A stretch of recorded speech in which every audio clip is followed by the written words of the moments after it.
প্রিয় ভাই সব, পিঠের উপরে পিস্তল ঠেকাইয়া চাঁদাবাজি করা যেমন গুন্ডামি, ফাইল আটকায় রেখে টাকা আদায় করা অফিসারদের জন্য তার থেকেও মাস্তানি।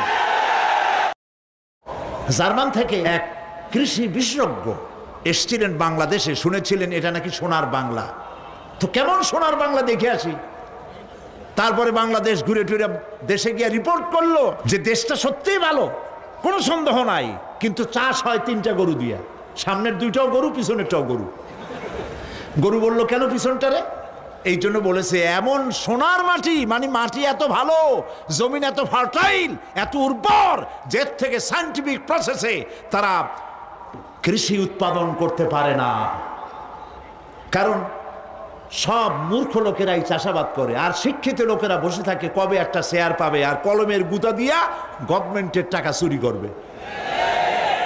প্রিয় ভাই সব, পিঠের উপরে পিস্তল ঠেকাইয়া চাঁদাবাজি করা যেমন গুন্ডামি, ফাইল আটকায় রেখে টাকা আদায় করা অফিসারদের জন্য তার থেকেও মাস্তানি। জার্মান থেকে এক কৃষি বিশেষজ্ঞ এসেছিলেন বাংলাদেশে, শুনেছিলেন এটা নাকি সোনার বাংলা। তো কেমন